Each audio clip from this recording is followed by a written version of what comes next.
लग्नाच्या वयात डोक्यावर पांढरे केस दिसतायत, तर योग्य काळजी न घेतल्यानं आणि स्टायलिंग प्रोडक्टच्या अधिक वापरामुळे केस जे आहेत तर ते पांढरे होतात। त्यामुळे आजच्या व्हिडिओत आपण केसांसाठी नैसर्गिक उपाय पाहणार आहोत, ज्यामुळे तुमचे केस जे आहेत तर ते पांढरे होणार नाहीत। नंबर 1, पांढऱ्या केसांपासून मुक्त होण्यासाठी ॲवोकाडो खा। त्यात नियासिन भरपूर प्रमाणात असतं, ज्यामुळे केस जाड त्याचबरोबर काळे होतात।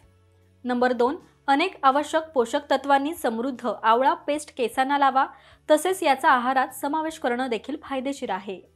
नंबर 3, मेहंदी हा नैसर्गिक रंग आहे, तर कृत्रिम रंगाऐवजी तुम्ही नैसर्गिक मेहंदी लावू शकता।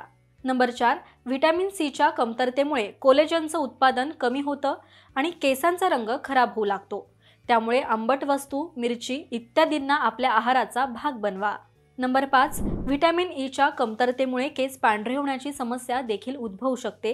ही कमतरता भरून काढण्यासाठी पालकाचं सेवन करा। नंबर 6, कढीपत्त्याच्या तेलात खोबरेल तेल मिसळा आणि त्यानं केसांची चांगली मालिश करा। नंबर 7, केसांना नैसर्गिक रंग देण्यासाठी जास्वंदाचं फूल खूप उपयुक्त आहे।